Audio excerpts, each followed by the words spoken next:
Today we're going to talk about the letter C and the letter K.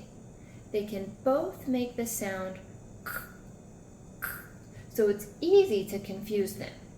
But we're going to talk about some ways to tell them apart today. So the letter C is usually followed by the vowels A, O, and U. So some examples of that are cat. We have C-A-T, so we have the hard C is cat. Or an O, we have cot.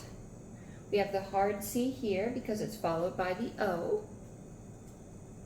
Or cut, so we have the hard C here because it's followed by the U. So the C is usually followed by the A, O, or U if you have the hard C sound. And what about the K? If you hear the k sound from a K, it's usually followed by an I, an E, or a Y. For the I, like kite. For the E, like keep, keep. Or the Y, like sky. So the letter K is usually followed by the I, the E, or the Y if you have the hard K sound. So our C and our K are usually decided by the letters that come after it. So if we have a hard C, we'll usually also have an A, an O, or a U. And then if we have a hard K, we usually have an I, an E, or a Y right behind that K. Another way that we can see the letter C and the letter K in a word is when they're together, when they're right beside each other at the end of a word. So a lot of times we see this when we have a word that ends in k, k, like pick. So pick,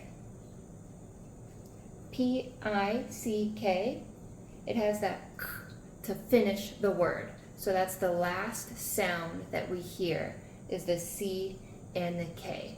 Can you think of any other words that end with k? How about kick? And that follows that same rule that we just talked about. This K at the start of the word is followed by a I. And then it's finished with that k sound, with the C and the K together. So a lot of times at the end of a word, we can see a C and a K together to make the k sound. So we have our C, our hard C, when it's followed by an O, a U, or an A. And we have our hard K when it's followed by an I, an E, or a Y.